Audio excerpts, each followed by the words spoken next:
Hello everyone, this is Mr. E2099, the Wandering Stranger, and first I'm going to talk to you about the cancellation of Super Sons. This is a title that I really enjoy, and I'm really sad to see it go. I actually tweeted at Peter J. Tomasi, the writer, and he said that it would return in some form, and I've heard rumors that it's going to be added to DC Comics' young adult series of books.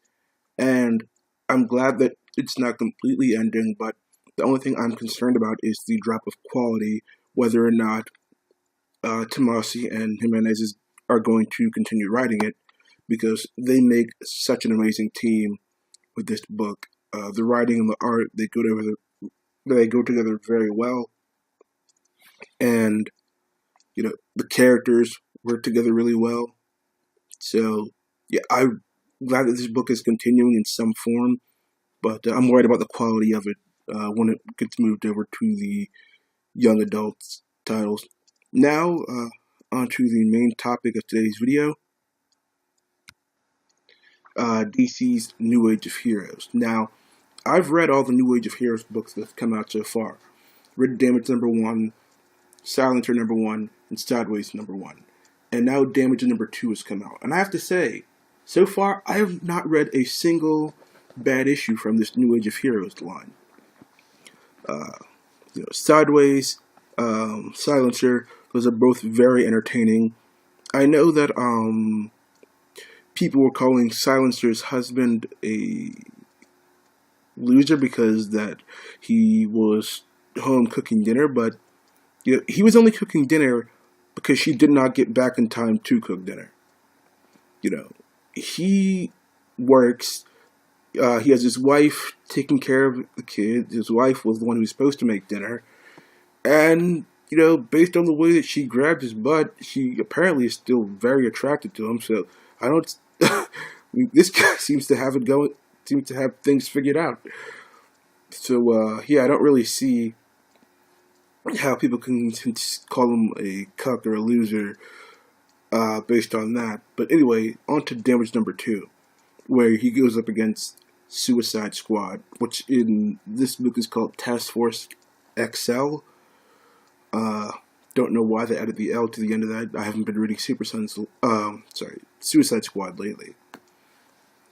But yeah, it starts out with a flashback to Damage's first mission.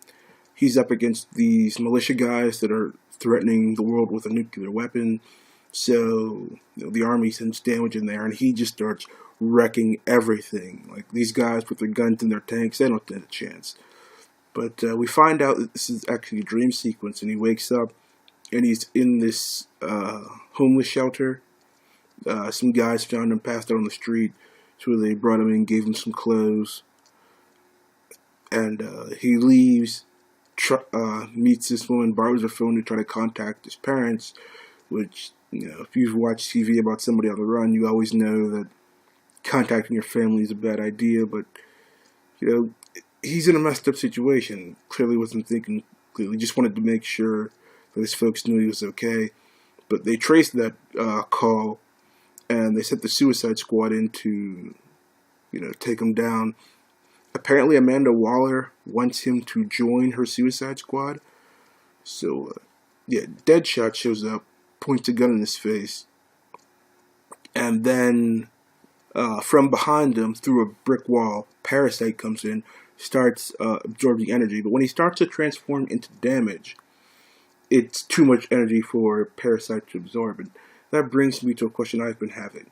What happened to turn him into Damage? I mean, I know they performed some kind of procedure on him, but we don't know what that procedure was. I'm kind of curious about finding out how exactly he became this monster.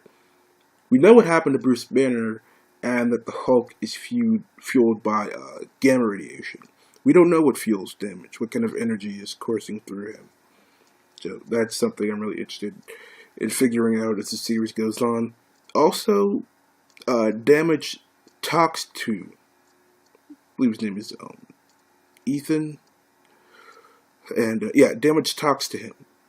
Now, I've seen Hulk and Bruce Banner converse, but Not really in this type of way, where he can hear Damage's voice even though he's trying to shut it out. I kind of get the feeling that these are two separate beings that were kind of forced together. I don't get the sense that Damage is actually a part of Ethan. So maybe it was like just a creature that they found and found a way to fuse the two of them together, and only allowed Damage to come out for 1 hour at a time. I don't know. That's just the theory I'm going out with right now. But anyway, Giganta shows up, grabs Damage, tries to hold him in her hand. That doesn't go well. He busts out of her hand. She starts shrinking down because she's losing, she said, 2 gallons of blood every second. So she shrinks down to bandage her hand. Then Harley Quinn comes up, smashes him over the head with a hammer. Of course, that does nothing. And then they have Solomon Grundy and this other guy who I don't recognize, but I think he might be connected to the Red, because it looked like he channeled like a bear to attack. He covered himself in this aura that looked like a bear, and he attacked Damage.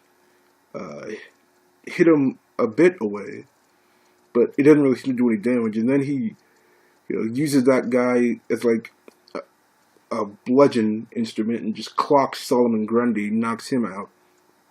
So the only 2 people left standing, I think, are Harley Quinn and Deadshot. That's not going to do anything to him. But, while Damage is doing all of this, the voice of Ethan, you can see him talking to him, try to convince him to get away, because he knows that once he powers down, he's going to be vulnerable, and that they're probably waiting for that to happen so that they can catch him. And the book ends with him still facing down the Suicide Squad. No, wait. Actually, that's not how the book ends. The book ends with Wonder Woman actually coming in to take on Damage. So, yeah, him versus Wonder Woman is actually something I'd really like to see. Be interesting to see how her lasso of truth affects him, given that it's essentially 2 separate personalities in one's body. But yeah, looking forward to the next issue. And I'm also really looking forward to the next series of the DC New Age of Heroes that's going to come out. And that is The Terrifics. It's Mr. Terrific, Metamorpho, Plastic Man, and Phantom Girl. And from what I've seen, this is going to be a book about superpowered adventurers, kind of like the Fantastic Four. And they're going to be exploring the Dark Multiverse. And based on what we've seen from the preview, when the book begins, Plastic Man is still in his egg that was shown in Dark Knight's Metal. And they're using Metamorpho for some kind of experiment. We didn't see Phantom Girl in the preview, but yeah, I'm really looking forward to this. I'm also looking forward to the Immortal Man and the Curse of Brimstone. There's just a lot of good titles coming out from DC, and I'm really interested to see what they bring to the DC universe and how they're going to interact with the classic heroes that we've known for a long time. Alright, everybody, this has been Mr. E2099. If you like this video, remember to like, comment, and subscribe. Feel free to follow me on Twitter, and I will see you all later.